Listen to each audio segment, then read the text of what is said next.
What's up everyone, Phil coming at you with another awesome Weiss Schwarz deck profile, and today once again we're jumping back into the Data Live booster, which if you haven't checked out the opening for, I'll put a link in the description below. And if you haven't already checked out Origami's deck profile, again I'll throw you a link to hers as well in the description of this video. This video, as you can tell by the title, is we're going to take a look at the Kurumi deck, and I know a lot of people are pretty keen on this one. I want to say first off that Kurumi is the most fun deck of the 5 that I've built so far to play. She's also, unfortunately, the most expensive. Kurumi got 3 of the set's 10 double Rs, and unfortunately, that really does put a stint in the wallet. Full foiling this is also ridiculously expensive, but anyway, we're going to jump through and build a list with what I have, and unfortunately, there is a card that has been announced to come out for the set as a promo, which you do want to run in this list, which I don't have, so we're just making do with what we have at the moment. If you do like this video, remember to give it a thumbs up and feel free to subscribe to the channel as well. Help me reach that 400 subscriber milestone I'm trying to reach by the end of the year. With that out of the way, guys, let's jump into it, and hopefully you guys do enjoy it.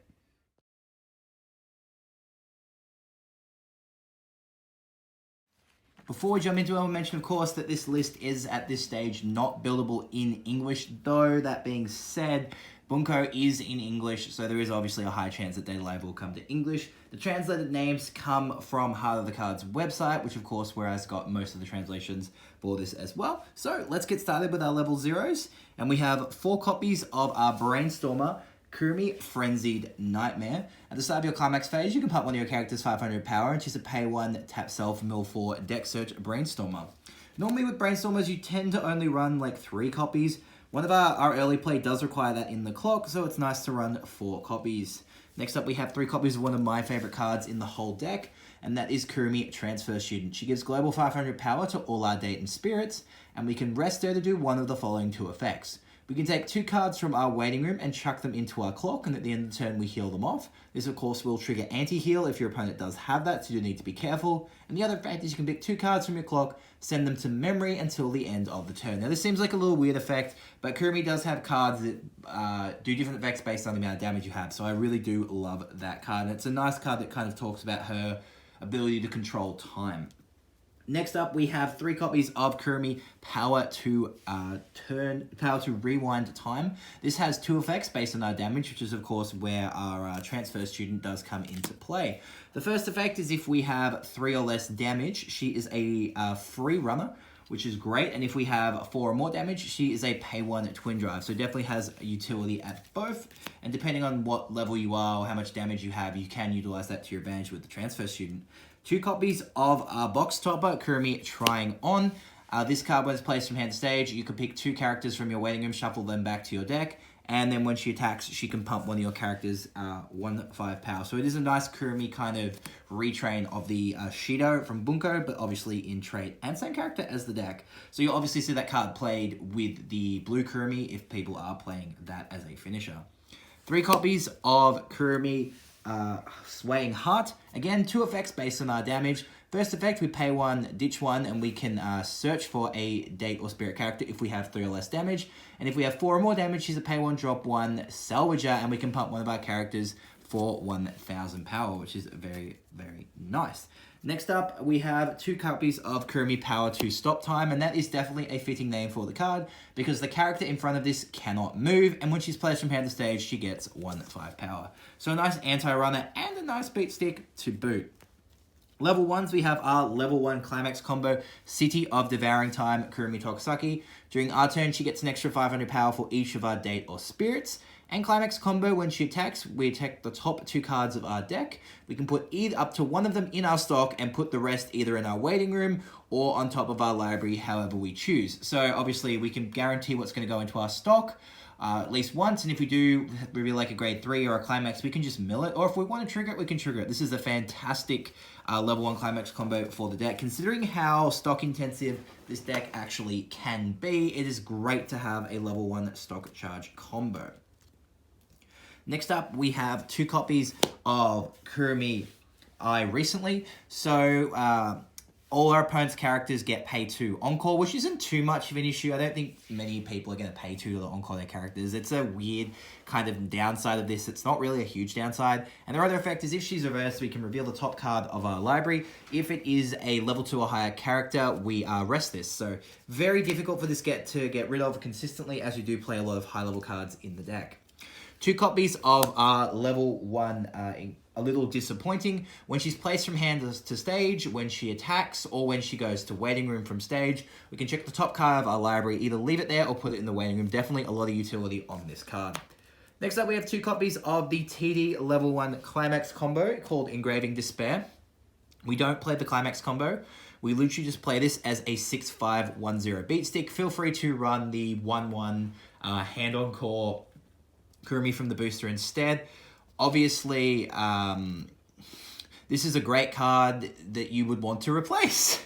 This is definitely what you replace with the level 1 Suicider PR. I hope I can get my hands on them, because that card is like, when it comes to hand to stage, you pump one of your characters 1-5 and it's a level 1 Suicider. It's the thing that this deck is actually missing. But for now, just a 1-0-6-5 beat stick is perfectly fine. This deck doesn't really make a lot of hand, which is why I'm not too fond of playing all the hand encores. Just a 1-0-6-5 is nice as a beat stick. But yes, obviously, you want to play the level 1 Suicider. You need to get your hands on it because it's a point exchange promo, and I'm really disappointed that that wasn't in the main set, considering the deck has so many other Suiciders that practically do the same thing. Like, you got Clock Suicider, Stock Suicider, Early Play Suicider, Early Play Stock Suicider, so example.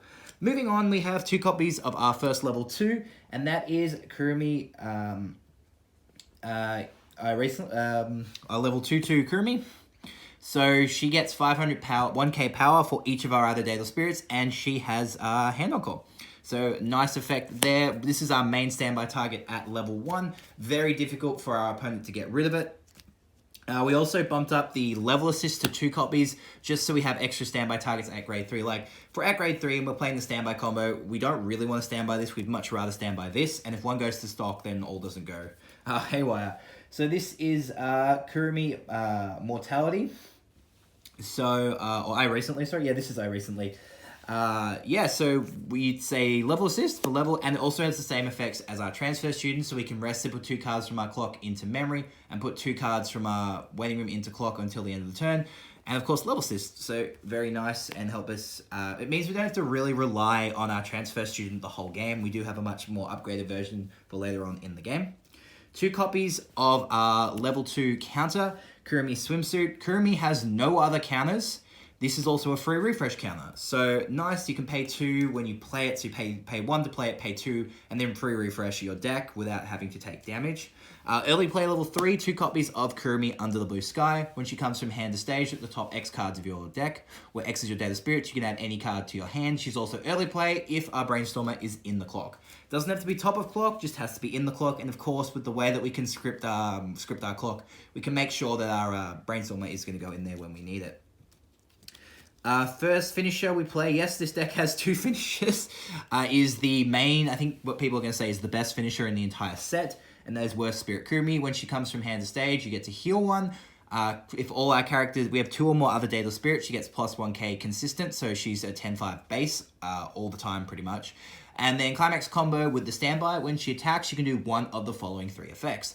The first effect is to stock swap your opponent. The second effect is to pick 3 cards from their waiting room and shuffle it back to their deck. And the final effect is to ditch 2 cards to burn 3. So flexible, really, really powerful, and on a great climax. Assuming we can't get the climax, we do rely on our second grade 3, and that is Kurumi Tokisaki. This is another fantastic grade 3. She has 2 of the best grade 3s in the set. Little disappointed that this wasn't really given to Kotori or something like that, but what will you do?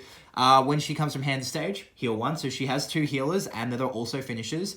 If you have, of all your characters are Data Spirit, she gets 1,000 power consistent and the ability on reverse memory kick. So you don't need a climax combo to memory kick, don't need combo to get big.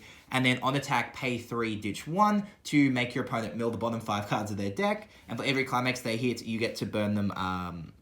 You burn them for X, where X is the number of climaxes they mill, and when she attacks, she also gets an extra, she also gets extra 2k power. So a fantastic backup grade 3 that even if you can't go for the climax combo is still fantastic. The problem that I have with the Kurumi deck, particularly these two grade 3s, is they are quite, this one's quite stock intensive, but you do make a lot of stock, and this one is quite hand intensive. So you do want to utilize both of them in, like, to your advantage, depending on your situation. So definitely nice grade 3s nonetheless. Moving on to our climaxes, we have 4 copies of our level 1 climax combo, which is a choice climax called Special Existence.